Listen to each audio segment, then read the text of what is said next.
In 2019, YouTube saw the premiere of Hazbin Hotel, the little indie project that could. Now with a full series from A24 coming to streaming services, nearly 80 million views under its belt, and a successful spin-off in Hell of a Boss, I thought it would be a good time to look in depth at this diabolic production and see if I can work out its secret to success. Now, I'm going to qualify that statement by saying that there's a temptation for a content producer to seek some deeper underlying truth, or clever strategy behind why something takes off like gangbusters, when the real truth is a lot less esoteric, and as a result, you sound a lot less smart when you point it out. With that health and safety warning out of the way, I use all of the brilliant deductive and analytical skills that my YouTube handle would imply that I have, and conclude that Hazbin Hotel was successful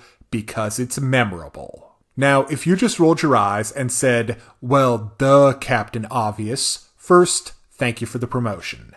Second, as simple as it is to say, being memorable is actually a lot harder than it sounds, especially with so many things vying for our attention. There are 3 factors that I believe make HBH stand out in people's memories: story, setting, and drama. Let's break it down point by point. First up, story. At the risk of sounding mildly insulting, I'm going to call the story of Hazbin Hotel basic. And that's actually not a bad thing. If you strip out all the fantasy and fantastical elements, the story is about a caring but naive person starting a philanthropic venture. You could replace the infernal realms of the netherworld with any random big city. The literal demons mocking poor Charlie's dream with skeptical locals. And the wily Alistair with a less than wholesome business developer, and the story would play out almost exactly the same. And, in terms of being memorable, that's actually a good thing.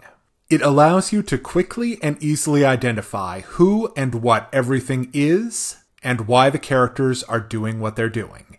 Yes, even cases like Alistair, where his motives are deliberately obscured. The knowledge that his motives are less than altruistic is the real point. As a comparison, let's look at a work with a similar premise and a very different story structure: the Screwtape Letters.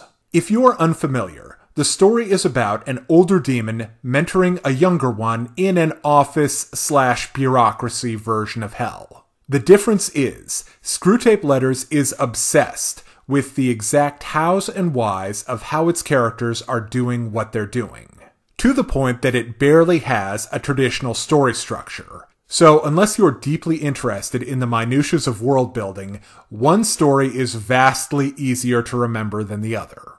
Now, let's move on to point number 2. Setting.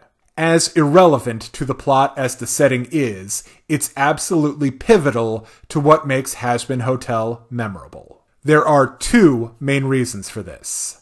One is the humorous juxtaposition of a mundane story in a whimsical and fantastical setting.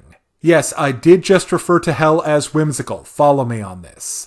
Game designer Tim Schafer has built a career on this exact bit. With quirky titles like Grim Fandango, where the Grim Reaper is a travel agent, and Psychonauts, a game set at a summer camp for kids with weird, mind-exploding powers. In both cases, the colorful world is the source of an endless cavalcade of jokes, references, and imaginative moments based off the themes and ideas baked into the setting. Likewise, HBH's vision of a neon Broadway underworld makes for great, memorable characters and set pieces. The second reason is it gives free rein to the visual imagination of the animators. Without any need to conform to any semblance of realism, hell is bursting with creative characters and locations. The characters range from more or less human, like Charlie and Alistair, to animal-like, to whatever angel dust is supposed to be. As for the world itself, it looks like what you would get if a bunch of theater kids all had a psychological episode and were only allowed to decorate in shades of red. All of this adds up to a vision of the fiery hereafter that's both familiar and clearly recognizable as what it is, and very unique at the same time. Now, let's examine the final feature that serves to embed Hazbin Hotel firmly in the memory of its viewers. Drama. When I'm talking about drama, I'm not referring to an aspect of the show's story, and I'm also not referring to the Twitter miasma surrounding the show's creator, Visipop. No, I'm talking about the show's status as an indie project with an animation quality that rivals professional studios.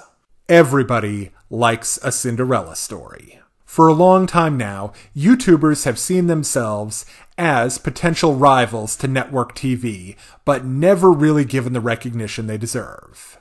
And for an indie content creator to achieve the level of production sophistication that it takes to pull something like HBH off is exciting.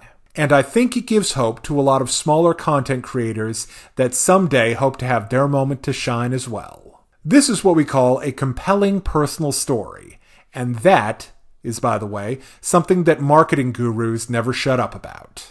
Wherever Hazbin Hotel goes from here, whether it has the same kind of success on streaming that it's had on YouTube or not, it's been a compelling, attention-grabbing ride thanks to its simple plot, darkly fantastical setting, and a sprinkling of personal drama. Thank you for watching.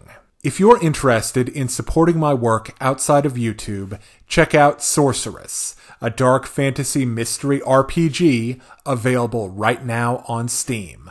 Follow the link in the description to watch the trailer. And if you'd like to see more videos about comic books, anime, cartoons, and movies, check out my channel on YouTube.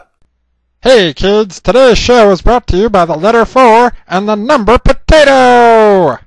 I'm a stupid private.